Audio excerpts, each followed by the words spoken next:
So thank you guys for coming out. Is that back up and working? Am I still? Okay, we'll do this. I am not Armine. But Armine is stuck in traffic like all the rest of us today. It's been kind of an insane day. We have the most rain I think we've had in an hour. But she is one of the volunteers. Josh Ganovich helps out. Martin helps out. Sharon is in the back. Kaylee, Amanda, Charles normally is here, but just a great group that kind of makes all this happen. So, yeah.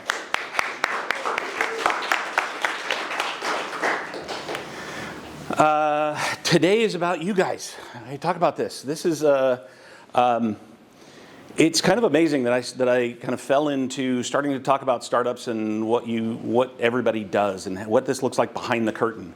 And it's just been amazing to have people kind of come out and really kind of hungry for it. And I absolutely love it. So this is about celebrating, encouraging, educating, inspiring you guys. Hopefully this is something where you learn something, where you meet great people that are doing the same thing. They're on the journey with you.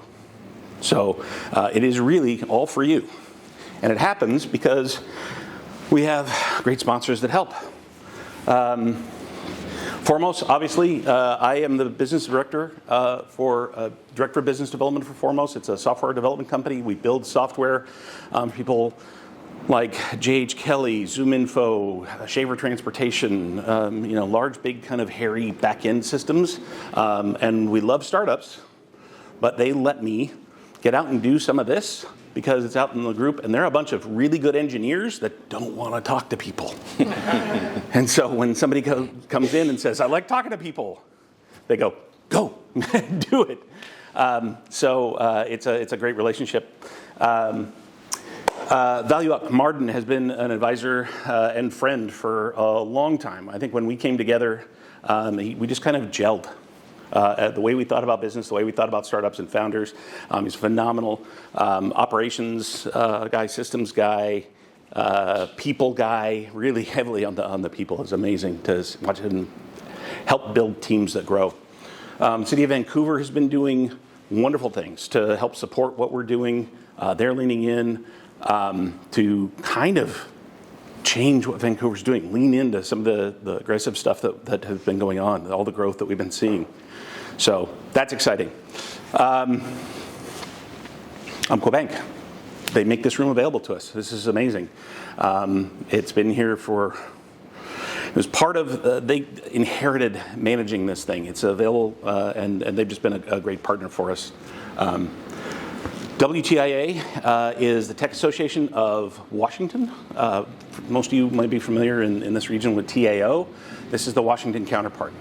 And they have done a lot in Seattle and in King County. That's been primarily their focus. And we've been talking to them. They've been supporting us because they want to start growing into the entire state. So they've been a sponsor, coming in, helping pay for the food, helping pay for the coffee, event spaces and things like that. So they've been wonderful. We're actually going to start talking. They've got membership programs and things that are available, and we're going to start making some of those even more available. So you'll know about those things like healthcare, phone discounts, accelerator programs, things like that. So exciting stuff from there. And Repair and Media. This is Kayla. Kayla Anderson is phenomenal. She's worked with CRDC. She's got a social media firm that really is heavily supportive of climate change, of female founders, of female empowerment. And just really lucky to have her in. And today she's working for Sprinkled Donuts, which is amazing. This is right now a volunteer army. And it's just amazing the people that we collect. But she's amazing. Thank you so much. And there's a new partnership coming in. And you have to show up on the 18th of November at Van Techie to find out more about it. If you are working in AI, if you care about AI, this I think is going to be really huge. I'll spill the beans a little bit. You can talk to me later about it. There's a global association that's being put together out of Silicon Valley that is connected with some of the thought leaders, some of the deepest programmers that are working inside of machine learning and AI, and we are going to be the operational partner for all of their events up here. Nice. So we will start doing workshops. We are talking about connected online groups. They'll have a kickoff event is going to happen in the Bay Area. Next year, we're also planning one in Q1. We're talking to people from Meta. We're talking to people from Google. We're talking to some really, really powerful, good people that are in the inside of what's really going on. There's a lot of consumerish view and a lot of mysticism and all that kind of stuff.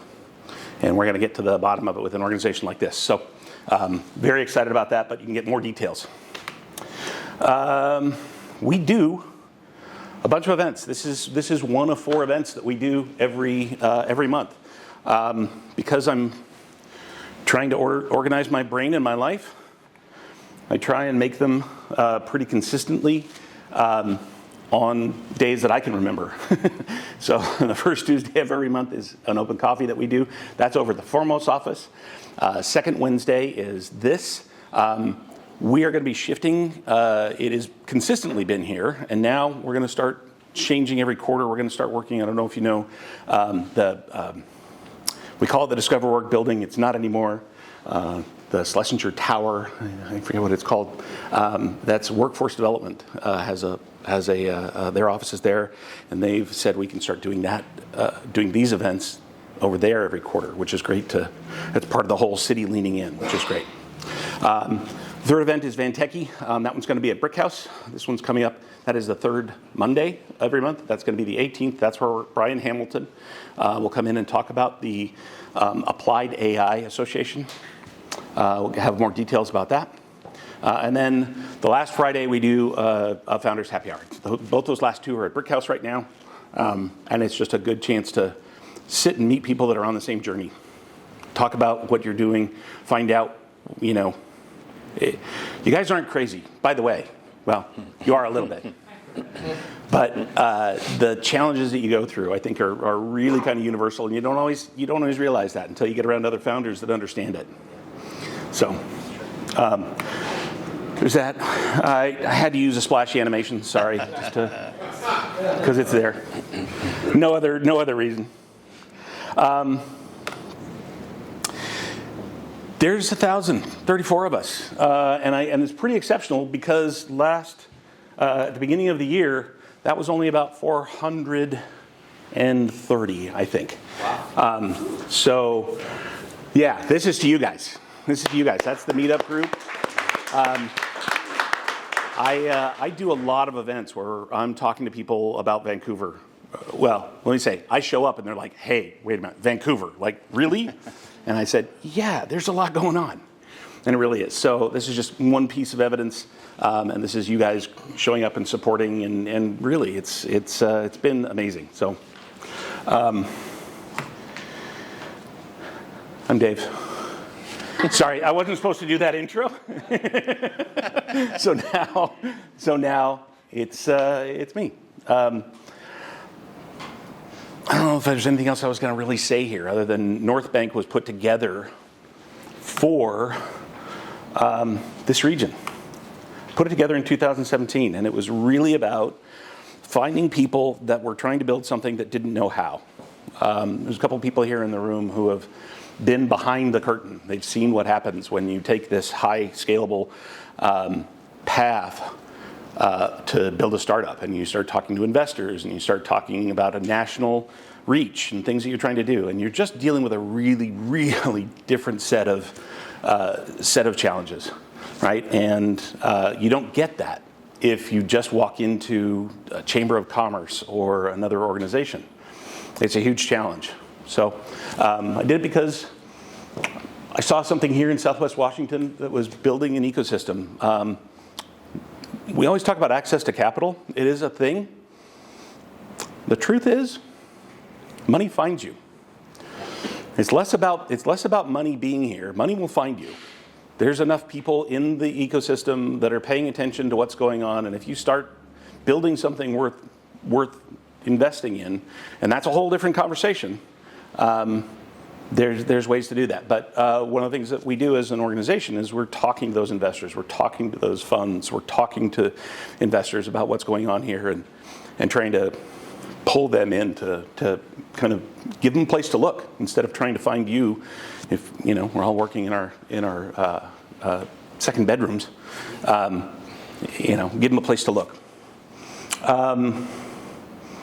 Really, the way we're doing it is through events, programs, and building community out of this. It's not rocket science. It really isn't. You guys are the magic that makes stuff like this work. So pulling you guys together, it's great to set the table and watch you guys come in and start talking about it. And everybody's starting to pay attention now. So it's exciting. To that point, I want to find out a little bit about who you guys are and what you're doing. We're running a little late, so I have to say I put on 12 seconds. If you can keep it to 8, that would be awesome. But I do want you to get recognized. I do want you to kind of stand up, tell us who you are and what you're doing. And if there's something that you have either an offer or an ask to the room, it's a really powerful thing. Say, I'm looking for, or I can do this. So I'm not going to name names, but who can go first? Hi, I'm Kayla Anderson, owner, founder, creative director of Northbank Media. I'm actively looking for new clients for 2025. And I do organic and paid social media for all social media platforms and Super Bowl. Awesome. Nice. Beautiful. I love it. Get the warm and done. Let's go. Nathan. Nathan Stallman, the CEO of Not Really Interactive. We're a game studio that started here in Vancouver, Washington, and currently in our fundraising launch.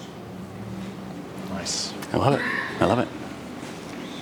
I'm Parker Pierce. I'm a former 2D animator looking to shift careers into UX and looking for any way into some projects.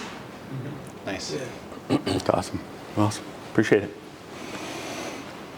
Not getting away, Rudy. Go. I'm Rudy Bino, founder of Luna Insurance, and we're a comparative quoting insurance app and agent platform looking to 10x agents production. If you need insurance, download my app. That's perfect. Yeah. If you never wanted to talk to an insurance agent because they're creepy, Yeah. Rudy's not. Rudy's not. And part of the reason, But the app is and part of the reason, and part of the reason behind the app, and part of the reason behind the app. So, yes. There you go. Sorry, had to do that for you, Rudy. It's like 30 seconds for it. Yeah. Anybody else? I'm Jill Jesky. I work for Thai Oregon. I am kind of the matchmaker between founders like you and our Angel chapter. And we mentioned starting to get visibility and access to capital. Part of how we do it. You're both standing, Okay. but Okay, I'm Sid. I set up a small startup called Incubator. It's basically automating your business. We will develop platforms so that you can accelerate development release times and deployment times, and you can accelerate them. Basically, that's what I'm doing right now. Doing networking and finding ways to sell the product. that's great. Thanks, Sid, for coming out. Ian. My name's Ian Manhammer. I'm the owner of Bouncy Battle Partner Rails and VIP Photo Booth located here in Vancouver. Been around for a little while, just looking to network, meet some new people, and anybody who's planning holiday events or grand openings or anything, we'd love to work with you and help you out a little entertainment to your festivities. By the way, if you need any of those big inflatable slides or those bounce pits, he definitely your guy. Known him forever. Yes. Yeah, hi, I'm Seema. I recently migrated to this country. I helped a client with their cloud strategy and journey with the automation, and helped the client with their greenfield and brownfield project and migration to the cloud. Wonderful. Thank you. Thanks for coming down. Yeah, Christoph. So I'm Christoph Newman, founder of AppSauce. I do automation of live sports video production. I work with esports and physical sports. And right now I'm looking to expand the leagues that I'm working with. Might be working with the NFL. Might be. Maybe. Might be. Yes, Mike. I'm Michael Doherty. I do operations and compliance for OpsZero. We help software companies set up cloud infrastructure for security compliance, privacy, and AI, as well as help these companies find funding opportunities to improve their infrastructure. I dig it. Dig it. Okay. Very cool. Armina, you get to jump in on your slide. They laughed at me because they said I wasn't you. This is all traffic problems. Yes. Maria. Hi, I'm Maria Ramirez. I'm from Portland, and I am a founder for Holistic Solutions. We work with individual leaders and organizations and help them shape their environment, from going from stress-driven behaviors through mission-driven, intentional actions. So I'm looking for clients with either individuals or organizations for 2025. And yeah, if you have an interest, just It's very cool. It's a hell of a room, guys. I'm sorry, one more thing. Yeah. I also want to, we're doing a workshop, a live workshop on December 2nd at Next Space. Yes. So you're invited. Excellent. Thank you. Yeah, that's great. It is. It's a hell of a room. I love it. Every time I walk in, find new people, new projects, things that are going on, and it's exhilarating for me. I want to jump a little bit, and I'm going to tee up a little bit about this. We talk about product market fit all the time. And recently reading a book that starts to talk about this concept. I made this, this is a graphic, and we actually put it on a t-shirt. The idea that we talk about product market fit all the time, but what we never talk about is we never talk about market timing. And we all know what happens in cycles. We just kind of ignore it. We think we're going to beat those odds. We're gonna chase down the wave, right? If you're a surfer, and I don't surf, you're looking for the right wave, right? You're timing it, and I think it's really important. We don't talk enough about it.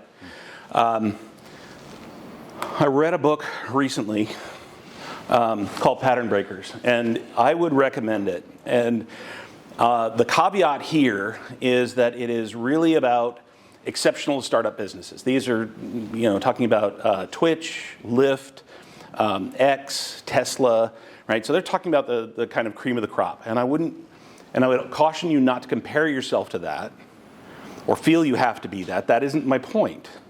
But what you should really understand is that they put together some really interesting points. The authors, very well studied, connected, and they really kind of pose this idea that inflection theory is about that timing, capitalizing on it, what's coming, not what's here. Too often founders are building something based on a need, which is what we always talk about, but we're not talking about a future state. We're not looking at where things are moving and where things are going. And then the reason I thought that this was really important was because of AI. Tons of hype about it. If you're digging in, you're starting to understand how it fits in its lane, how it may fit in. But executing on what's there is really different than who we will be as people, as culture, as a society with the technology like this. And what does that do? Because in truth, through the momentum that you're going to gain as you're building your company, you're going to have to come to the point where it's accepted. And if you don't do that, you're going to have real challenges. So this idea of inflection theory talks about insights that you have about that. Those are thought exercises based on real evidence and proof that you have. And then the execution piece is where you start to take that idea and crystallize it into something and build it and build momentum, right? We all in this room are sitting here on that adopters curve of the early adopters moving into early majority, and the crossing the chasm has iconically been there forever, and it's still there. It's different in different markets, but it's still there, right? So I think there's some insights in this book to read and really kind of, look at who you're bringing in, because this concept of moving into a market, right? You talk about a go-to-market strategy. You're talking about how to bring people along with you into a future that you envision, and that becomes really important. right? A lot of founders start to talk about their idea, their product. A startup is not a product. And he's going to talk a little bit about this. A startup is a business. It's all the grimy stuff, right? I liken it to, if there's anybody in here that can keep their eyes open when they sneeze, I'd like to meet them. But imagine starting a startup is like sneezing in the middle of heavy traffic for 5 years. That split second where you're sitting there going, what was there? Wait, and it is that constant. And if you're not there, then you're nursing your idea. And that's not going to help you. That's going to hurt. That's going to hurt you in the long run. It's not going to. That intellectualizing piece, it's a participation sport. So I would ask you to jump into that. It's a great book to kind of talk about some of that. That's my quick commercial. Next. Hey, I know that guy. Here's Andy. Andy, I have known 2015. Been a while. At least. Been maybe 10 years. Great guy, really smart. Really one of those voices in town that, because he's been through the wars and stepped out enough to be able to talk about what you should be doing and how you should be thinking about it. I think he's one of the better voices in town about that. So I appreciate it. Guys, welcome him. He's got a new thing, Uninvited. So that's it. All right, let's go. I don't think Like this it's is not working. working, right? Yeah. Oh, it is. Okay. There you go. Which one do I already went to you right, first. Right there? Forward, back. Okay. Yep. Nice. So I went to Southern California a couple weeks back to visit family. And of course, because I was there and it's not raining, I went to the beach, go just take in the sights, the sounds, the smells, and I saw something really intriguing. A whole bunch of seagulls standing there looking out at the water.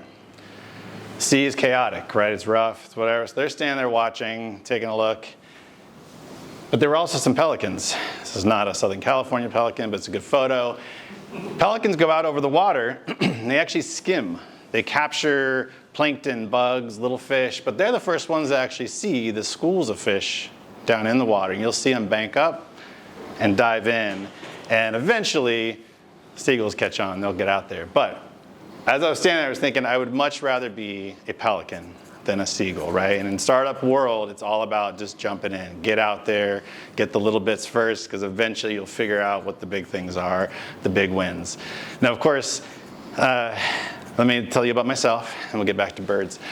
I'm Andy Rosic. I'm the founder of Uninvited and Software Intelligence Works.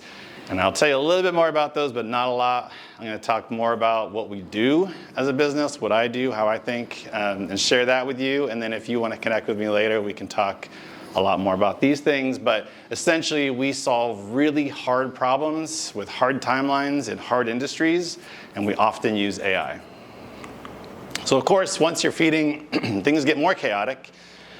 So I like to use what I call a circuit breaker, right? When the lights go out, things go dark.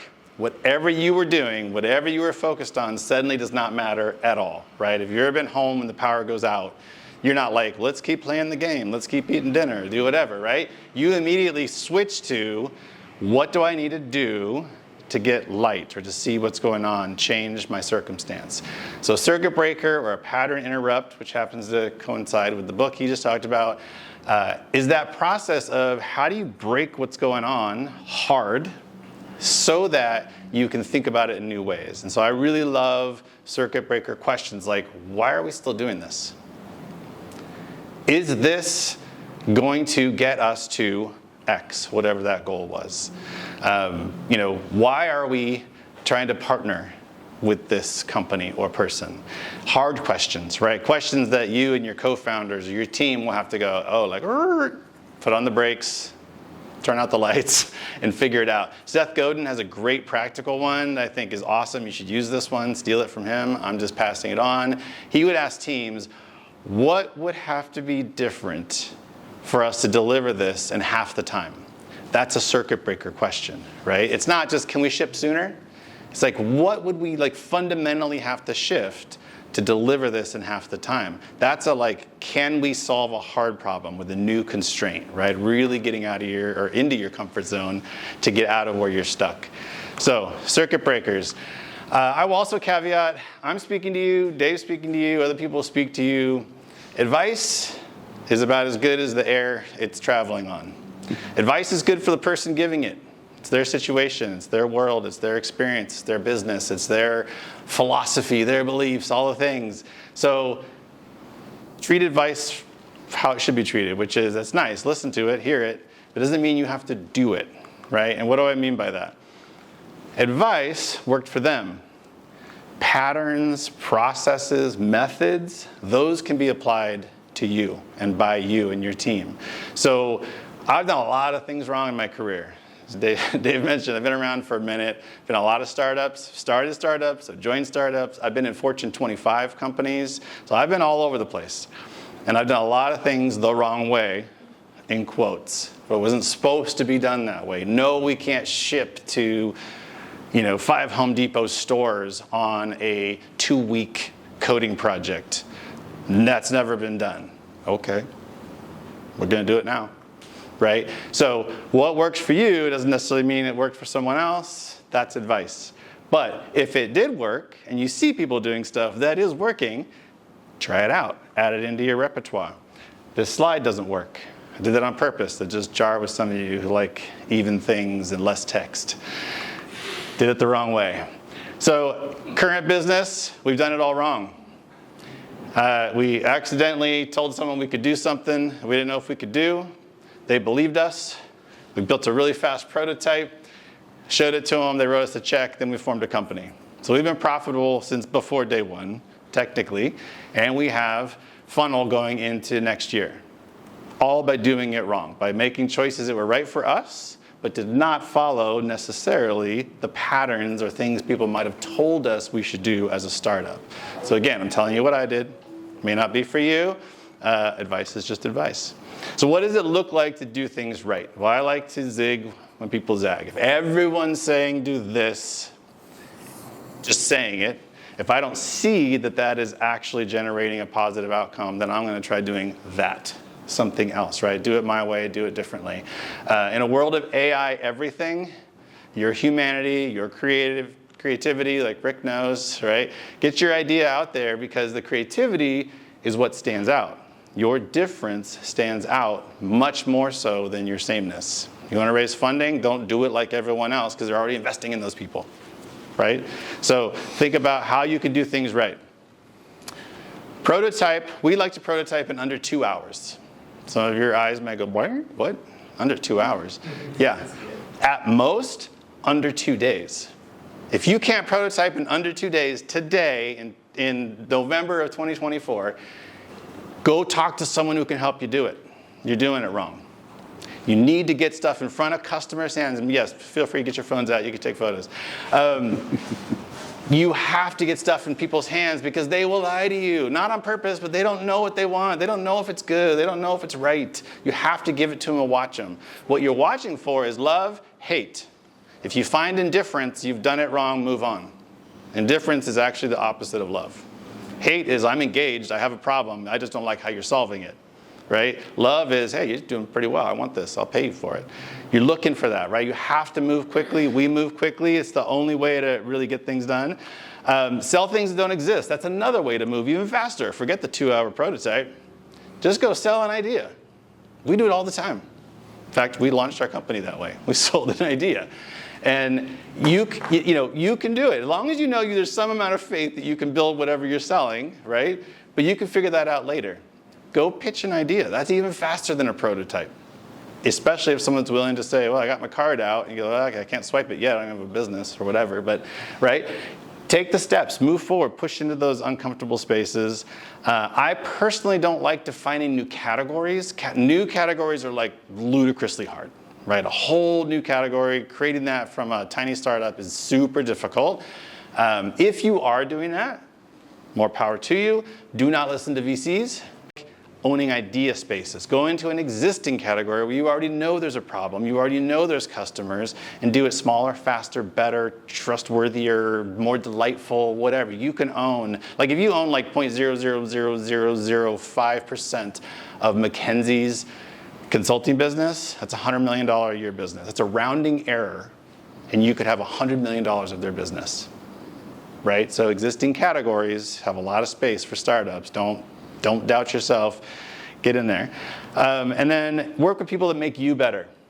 Life is way too short.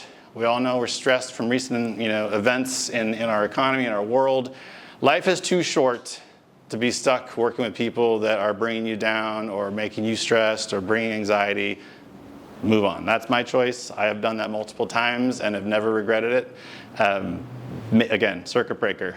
If you don't like every day coming in and working with people you're working with, something's wrong. Listen to those red flags. I do. I like to move on quick.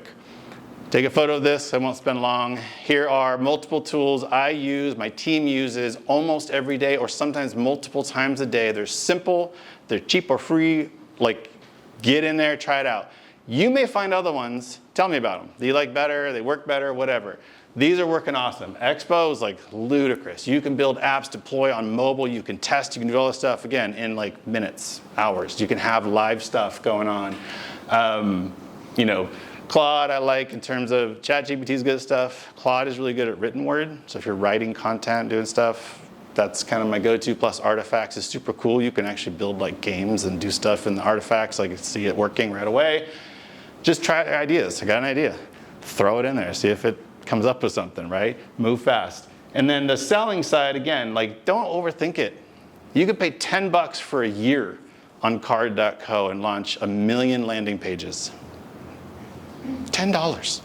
You could be out selling stuff that may or may not even exist for $10. Don't worry about building a whole WordPress site. I gotta have SEO. Who cares? Who cares? Move fast, right? So we like to move fast. This is kind of where we operate. These are the current tools. In 2 weeks, there'll probably be new ones, and that's fine. But the point is get in, try, move, action, be the pelican, dive in, just keep going at it. And that is literally it. But I do encourage you, this is all my contact info. If you want to scan the barcode, please reach out, connect with me on LinkedIn, email me. The reality is that, again, and Dave already mentioned this, we're only as valuable as we are working together, right? And you can feel like I have to hide my idea, whatever. Nobody cares about your idea. I don't have time to copy your idea. Nobody else does either. What we do have is the ability to be humans and partner and help and encourage and support one another. And that's going to get us through the sneezing in traffic, the inevitable chaos and craziness of life is this stuff, right? The in real life connection, support one another. But also, if you want my top 50 circuit breaker questions, go follow me on LinkedIn. Yesterday's post, I actually talk about it. You can reply on that. I'm sending that out to everybody. I'm not spamming. I'm just going to send it to you guys. But I will send you my best circuit breaker questions. They're super hard. Try bringing them up in a team meeting. You'll find out how hard they are. When everyone's just like, what the? They respond to you. That's good, right? Like these are good. Like you need to, if you can't have that healthy conversation, that's another red flag for your team, your co-founder, whatever. We just had this maybe a week and a half ago, my co-founder and I, we got into it over one of our partners. We went really deep on asking just harder and the next harder question, and we would do the but, what about, and maybe this, That's where we should be, right? You should be figuring out the hard stuff. Does this really matter? Do we want to keep putting our energy here or not? You only have so much, right? Don't waste it. So, thank you for enduring this. I appreciate it. I'm glad to see you all showing up today on a very rainy day. And again, I look forward to meeting more of you and connecting. So thank you. I'm going to pull you up here. Yeah. Okay. And we'll do kind of a quick Q&A. So I think I first met you at Crowd Compass. Yes. That was way back, and that was one of the local darling children back 2014, 15, 16. Yeah, I was there. 12, 13, 14, something like that. Okay, yeah. it was around there. Maybe you can just describe, because I think we all kind of imagine when we're building these scalable startups that they're going to get on the rocket. You were on the rocket. Maybe talk a little bit about what that ride was like for you. Yeah, that was an interesting time. So I joined Crowd Compass, was a local startup. They had grown to about 40 or so folks and then got acquired by an East Coast company. And at the time, still retained their name, we're still doing their hiring, and I was maybe employee 50 and the first real product manager they had. So I came in and there was 4 full dev teams that I was literally running up and down stairs to different stand-ups and, still very startup-y.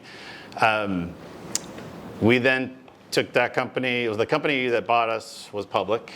We then took them private through private equity funding. So we grew in the course of like 3 years, I think over 100% compound annual growth every year. So like what worked this year did not work the next year, worked that year did not work the next year. It was just constant hiring, changing team structures, all the issues of a West Coast and East Coast based team. The team here thought people were yelling at them all the time. I got on because I'd actually moved here from New Jersey. And I was like, no, that's just how they are. And they're like, what?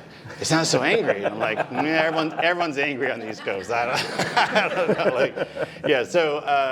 So brought in some of that. But I think the thing with that is that, no matter our size, I personally continue to operate as a founder, I like to take responsibility for what I'm doing. I like to own what I'm doing, and I like to share the glory when that happens. So I like to have team share when something's awesome, but I'm going to own whether we did it right or wrong, no matter what. No matter, I was reporting to the CTO. It still didn't matter. I treated it like it was my company here, that we need to do these things and grow. We need to do the right things. And that was hard at times because in a bigger organization, it's not necessarily, you're not necessarily encouraged to do that, even though they like the output of it. They don't operate in that manner. And so I think in my career, whether it's been there, whether at Home Depot, Kroger, I've worked for some big companies, I've always just gone in going, can we do this for less? Can we ship it faster? Can we, those same questions you ask when you have no budget and you have constraints. Just because I could get $2 million to do this project, could I do it in 20,000? 200,000, right? Like, why? Why would I just spend that money for no reason? Doesn't make sense to me. So again, that clashes a lot with bigger organizations, but I got things done, right? Home Depot has over $2 billion a year from a project that I launched. I think it's running the same software that we hacked together for the proof of concept years later, because it just works. Does what it's supposed to do. Bulk appliance sales. Sounds so dumb and boring, but contractors, it's super important, right? And I just was like, why don't we just build a light front end that doesn't know what the back end does and try it out? And I made MBAs make phone calls to contractors. They're like, we don't know what they think of it. I'm like, have you called them? Like, what do you mean? Like we have their numbers, right? Yeah. Have you called them and asked? They're like, So what you're saying is nobody likes to talk to you. Yeah. You're always that guy. I'm always that guy. Yeah. It's funny in that book, Pattern Breakers, they talk about being disagreeable, right? And they talk about it as a trait because we follow the herd a lot, right? We just kind of think. And I think one of the other things in entrepreneurship, right, is we always think there's a right way. Your comment about that advice, right? We're always looking for the next step of the right way. And I think that becomes a trap. Yeah. It really is, because you're trying to build something exceptional and stand out. You can't do things the same way, but you don't know how to break out of those things, right? Especially I'll pick one example of social media, right? Yeah. Inside of social media, well, I have to have this platform. I have to do this. I have to do it on a schedule. I have to find my target audiences. I have to do, do you? Right. Do you? Right? Yeah. We value what comes outside of it, but we don't know how to step outside of ourselves. I always say we don't know how to ask the questions we don't know need answers. Yeah. Sometimes. Yeah. But and I would say to that end, for those of you who aren't super into psychology or human psychology, game theory, if you want to make the same thing but slightly different, get into it. read some books, read Thinking Fast and Slow, read, go kind of down that rabbit hole. Understanding what makes people work is probably, I would say, my greatest asset. And I went really down that hole when I ran my own gaming studio, because I wanted to figure out how to make something that people would love and engage with, and what drives their behaviors. And as you learn that, you can see through a conversation that's happening. You can see behind, why is this person fighting me on this, right? Maybe it's not the topic, maybe it's something else. And that's been huge. I've walked out and shut the door on founders when I was just an employee. It was a pattern break, right? I realized something else was going on, and they needed a hard close on the conversation, and it angered them. And then they came back, and we talked about it in a new way. And so it's like understanding what's happening, being able to make good choices is also a huge asset. So don't underestimate. Like if you're like, I gotta learn how to code, I gotta learn people. People are always here. You're always gonna sell to people. You're always gonna work with people. That's gonna be more important than anything else long term. Yeah. I love the idea of the circuit breaker, and I've thought and used. I've always been the guy that was like, well, wait a minute, why are we doing something? By the way, that didn't work very well when I was with Adidas, because if you go back to Adidas International, the German culture does not like why. Nope. Because this is the way we do it, and we do it better, and we can just kind of improve. It's an amazing asset, but you don't ask that question if you really want to get along over there. Right. So you don't always want to break circuits, but no, you don't. Yeah. You don't. But I don't know. Have you thought of ways that you break your own circuit? Right? When you are working down a road, when you find yourself trapped, how do you step out of it? I talk to a lot of founders that are sitting there with. You've heard it as well, right? The person is selling. They're just selling and selling and selling, right? And then, so they're all about product. They're not thinking business, right? They're just about, oh, that's what I have to do. I'm a founder. I just tell people what I do. And if they don't like it, I tell them more about what I do. Right. Tell you stronger, louder. Yeah, it is. It's like not speaking a language, in a foreign language, and you speak louder and slower. So that it is super easy as a founder to get caught in a rut. It is super easy to over-index on something. It could be anything, like whatever your thing is, you're going to do it more. I didn't used to do this, but I'm better at it now, and that is, each day I will ask myself, what are the things that I think need to happen today? And I'll kind of look at them. And then I ask, what's the thing I least want to do? And I put that at the top.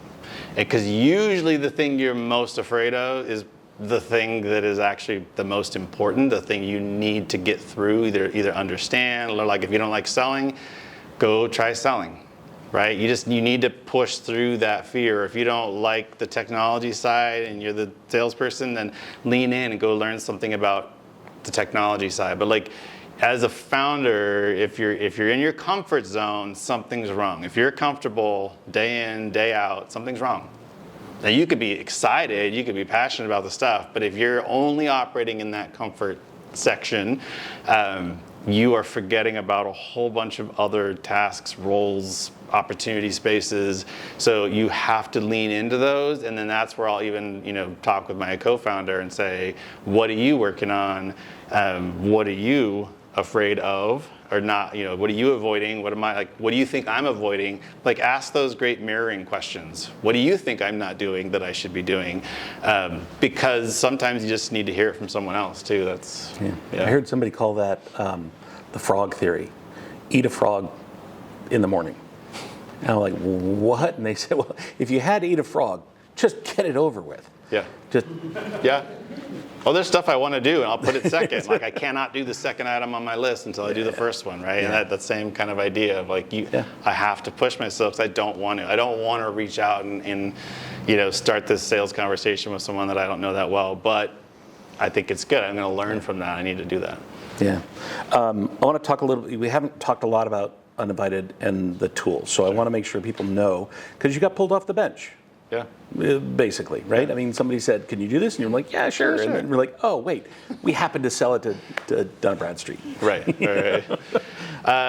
So Uninvited is fundamentally what we're trying to do is take existing data you already have, your existing sales team that you already have, and unlock new opportunities. You don't have to go find new prospects. You don't have to get new people. We can grow your revenue by just unearthing the data you already have, making it accessible. So we use AI, we use the connections into multiple SaaS tools and non-SaaS tools. And so imagine you're a salesperson. You've got Salesforce and HubSpot and SEMrush and email and a database and this and that, 25 different tools, and someone's scrutinizing every moment of your day and every conversation and every lead and everything. So it's stressful. What if we could surface, here are the customers that look like the products you now have in stock, go call those people and offer that to them, right? That's exciting, that's new, that's interesting. So that's the software we're doing. One of our deployments was more around surfacing leads through a huge database, got 80 billion data points with a B. That was a fun project. That was the first project that we took on, was the 80 billion data points. But it worked really well. We launched it for 2 different brands, and then we sold to Dun & Bradstreet, and like all big enterprises that every startup dreams of. It was painful, as it always is. It was fraught with all kinds of compliance hurdles and legal hurdles, and we passed all of it. And at the last moment, they're like, cool, we're not gonna launch it. So, take those big whales for what they are. They're whales, and your hook may just come right out, right at the very end. Yeah. So be wary what you wish for. Definitely the smaller customers are better when you're smaller. But it gave us confidence, right? We knew we could pass all the security, all the compliance, all the stuff, and we use that as a story for each of our next customers, that we are, we're kind of signed off, right, by a known name, a brand that is more compliance and lawyers than sales or tech or anything else, right? That's kind of who they are. So that led to that. One of the other things we did wrong is, because we were relying on new revenue from that account, that did not happen. We found ourselves kind of behind the curve in terms of revenue and what we were looking at towards the end of the year. You got holidays coming up, all this. So we just tried a whole lot of things, which startup founders should do, right? We tried all the things that people would tell you not to try. We tried them all. And where we landed was we ended up getting a couple of one-off sort of custom software service development clients. We formed Software Intelligence Works as sort of a sister company. What we're looking at that as a feeder for potential new industries. We get to solve problems for people that we can potentially reuse in those industries or elsewhere. So again, we looked at raising funding. We looked at all the different things. And when this presented itself, it's like, well, people would tell you, don't form another startup when you're in the middle of a startup. That's stupid. And it probably is. I don't know. We'll see. I'll tell you next year. But we have revenue booked through into Q2, right? So is that a bad thing? I don't think so. Yeah. We're still in control of our destiny. We're still doing the work. We're still learning. We're still growing. It's opening opportunities. But I wouldn't recommend it for everyone. But that's what we tried, and it's working for now. We'll see where we land as things go. But I think that, to me, that's one of the things I've learned in running startups is you get about as much light as the next footstep in front of you. That's about how much clarity you get. You might be yelling back to people going, hey, it's really cool out here, even in the dark, and they're like, where are you? But you get just enough to kind of make those next steps, and you don't know where that path is going, but follow the journey, right? So one of the conversations with my co-founder was around this, and it's like, are we still having fun? Yes. Are we making money? Yes. Are we still in business? Yes. Right? Okay, is there any reason we shouldn't do this? Yeah. Other than people would tell us not to? No. No, I think that hits a huge point, and it was a bullet point on your slide. You didn't say it, but I hope everybody read it. That if you're not making more money than it takes for what you're doing, then it's a hobby, right? And I think the commitment that you just said was not the commitment that this is what I do, and you have to hammer the rest of the world with that product, with that thing. You're ready to move. You're ready to kind of dance. And that's, I think, is a huge lesson. Yeah. I want to make sure we're doing well on time, but I want to open it up. We've got about 8 minutes or so before we have set, but I want to give you guys a chance. Andy's been, like I said, one of one of the better founders in town with a great mindset about how to help early stage. So if you've got some questions, love to have it open up. Yes, Heather? So a quick question, just kind of your framework, would you say that would apply also to starting an online business as opposed to like a brick and mortar? But you know. So the question is, would the framework apply to an online business? Is it e-commerce business, that kind of online business? It's like a service business. A service business, okay. I would say the framework applies broadly to any kind of business. You should be asking hard questions. You should be figuring out why you're different, why you stand out. Like all those things I think are applicable across the board. They work even if you're in a current, employee kind of job at a big company. They work. You'll stand out. You can get promoted. You can, figure out what's important by doing this. What might be different, and this is why advice doesn't work, is the operationalization of that. How you apply that into your business is what's super important. I would encourage anyone to listen to your gut. That's that psychology part. We are really good, especially as entrepreneurs, about seeking the positive, seeking the that forward movement, whatever. And like everyone else has said that this is how it's supposed to be, and so it must be, and I'm going to keep going. And it's like, no, listen to those red flags going off inside of you. Pay attention to them. Ask yourself those questions again and go, does this feel right for me? Or am I just doing it because I heard it was a thing, or it's because this was the template I downloaded? Now I'm going this route, right? Like, figure out what matters to you, what matters to your customers. And again, be out talking to your customers as often and frequently as possible. Don't be afraid of angry customers are the best customers, trust me. I've converted so many angry customers into my biggest promoters because I listened. They were angry because it just wasn't quite fitting what they wanted, not because the solution was wrong. They wanted a solution, right? They're invested, engaged. So listen to all your customers except the indifferent ones. Tell them bye, we don't want you, go shop somewhere else. But yeah, like how you enact it is really important. And I think listening to those internal signals. Does this feel right? Am I doing this because I'm afraid? So why don't I try the thing that I'm actually afraid of instead of hiding from it? Why don't I push into it? So yeah, I think you could absolutely apply it to a physical business. You could apply it to the entertainment business. You could apply it to a gaming business. Structurally, again, I'm talking about human thought processes and how we get stuck in our own way, and kind of get caught in these little loops and ruts. You got to step out of that and then figure out what's going to make your business grow. And oftentimes when they say things to startup founders, like things that don't scale are really important when you're small, it is true. Like do the things that no one else is willing to do. If no one normally, calls up a customer when they ordered something weird and it's an odd combo and they would just ship it, call them. Are you sure you wanted this combination of things? Yeah. Actually, no. I didn't mean to add that to the cart, right? Like that's going to stand out 1,000 times more than even what products you had, right? It's different. That's what they mean by non-scalable, is different. Apply your humanity to the process. Just like you would respond differently, right? If you call customer support and someone answers the first ring, you're like, oh, what? I was ready to push the buttons, right? It's shocking. It's totally shocking, right? So in that kind of environment, think about what can I do to answer the phone first?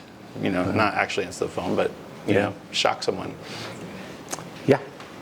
So you talk about talking to your customers. How do you go about finding your customers to talk to when you're first getting started?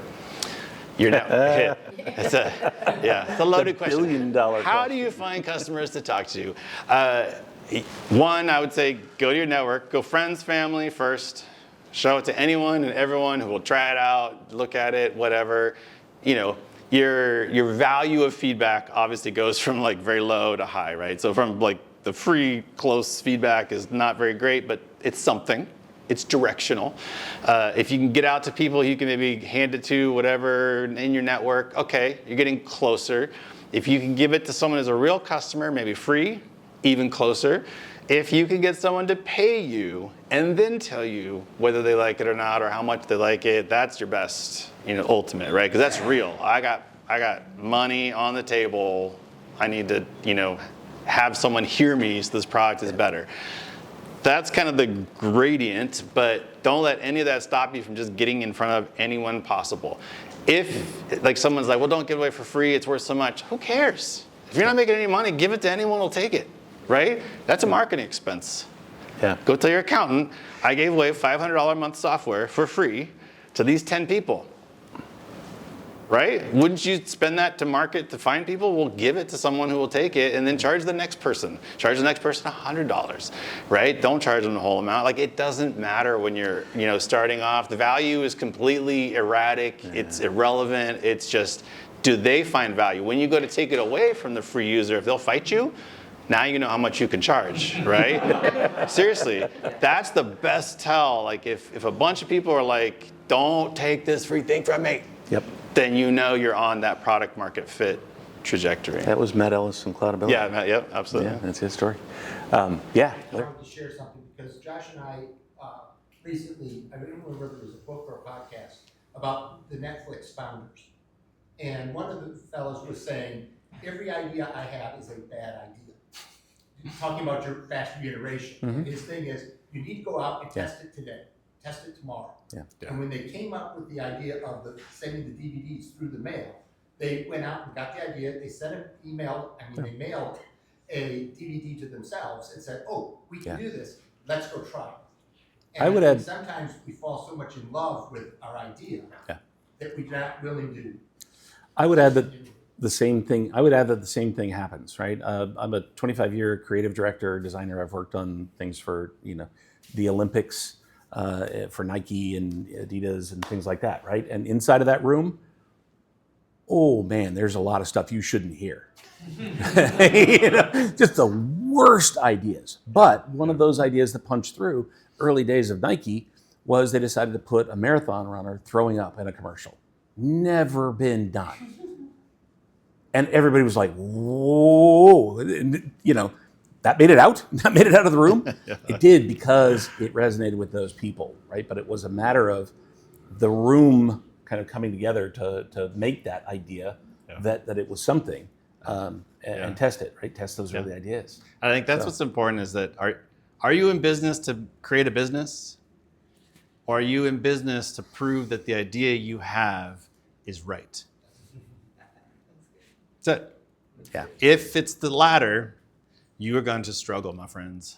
I know which one hurts more. To struggle, right? You may end up plowing through and being right, but it's going to hurt. The other one is I'm in business. There's a light in front of my feet. I have a couple ideas. Let's go try them. We've already cut out 4 different industries we thought were the perfect fit for our product. And literally launched in January. We didn't even branch out from those first 3 doing the exact same thing until early summer. And we've already went out, done pilots, tested with customers, and proven we don't want to be in these spaces multiple times over. Yeah. And it doesn't hurt me at all because I don't care. If I'm not solving a problem that you're willing to pay me for, I'm not in business. So it is a great idea. Actually, in some of these industries, it would really help them. But if they don't know, they don't care. Do I have the time and capacity to convince all of them that they should care? No. Maybe someday they will. They'll figure it out. But so yeah, you got to hold those ideas lightly. You got to test rapidly and move on and figure out what's actually going to work for your business. And if it's too far afield of where you want to be, then that's another time for a circuit breaker question. Okay. Do we continue down this path? Is this our journey? Or do we try to get back to where we thought we wanted to be? Yeah. Guys, that's time. I could do this all day, and I'm sure you guys have other questions as well. We're going to have to reset the room, so we'll be around for a little bit. I don't know if you're around. I'm around. But guys, thank you. It was amazing. Andy, it was awesome. It was awesome, man. Really, really good.